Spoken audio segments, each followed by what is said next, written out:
The largest civilization of the ancient world left us thousands of written messages. No one alive can read a single word. Museums around the world hold about 4,000 of these. Small stone seals, most no bigger than a postage stamp, carved with animals that never existed, and rows of crisp, confident symbols. They were made by the largest civilization of the ancient world. Not Egypt, not Mesopotamia. At its height, the Indus Valley civilization covered more territory than both of them combined. 1 million square kilometers, 5 million people. Its cities had grid-planned streets, standardized bricks, municipal wells, and indoor plumbing 1,000 years before Rome. It traded with Babylon. It thrived for 700 years. And we cannot read a single word it wrote. Not a name, not a king, not a god. The civilization that built the ancient world's best cities is, to this day, completely silent. Start with what makes the Indus world strange, even before the writing. Every other early civilization announces its rulers. Egypt gives you pyramids and colossal pharaohs. Mesopotamia gives you palaces and victory steles. The Indus cities, Harappa, Mohenjo-Daro, Dholavira, dozens more, give you none of it. No palaces, no royal tombs, no temples anyone can identify with confidence, no monuments to any individual at all. What they built instead was infrastructure. The famous Great Bath of Mohenjo-Daro, a public watertight pool, may be the oldest civic structure on Earth. Weights and measures are so standardized across 1,000 kilometers that a merchant stone cube from one city balances perfectly against another's.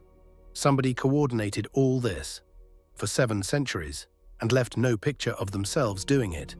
A civilization of 5 million people, apparently without kings, or with rulers so different from our expectations that we can't recognize them.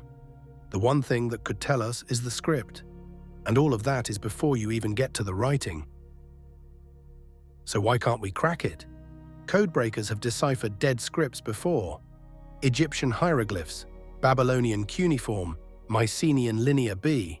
Every success leaned on at least one crutch, a bilingual text like the Rosetta Stone, a known language hiding under the symbols, or long texts with room for patterns. The Indus script offers none of them.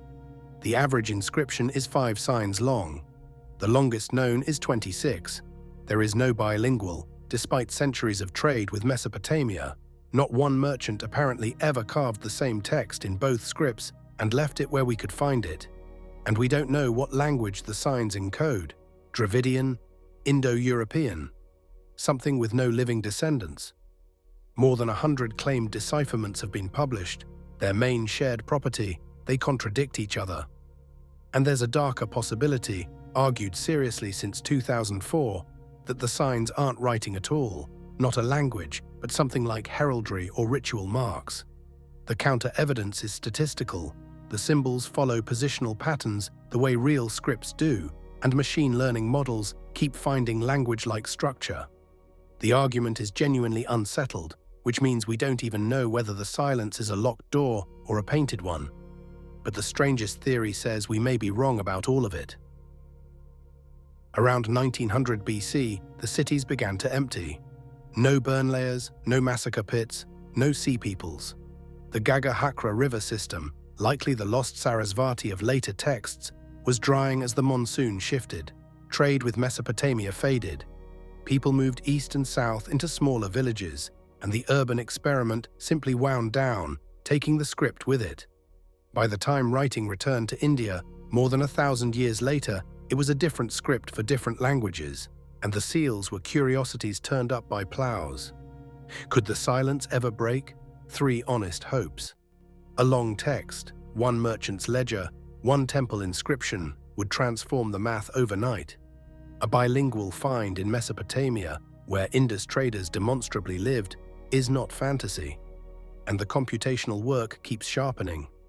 If the sign order encodes grammar, enough analysis might one day tell us at least what kind of language is hiding in there. Until then, the largest civilization of the Bronze Age remains the only one we know entirely from the outside, its plumbing legible, its mind sealed. Every mystery on this channel so far has been about what the earth and sea hide. This one is harder. The evidence is in our hands, thousands of pieces of it, in perfect condition, and it may stay unreadable forever. Some doors don't need water or rubble to stay shut.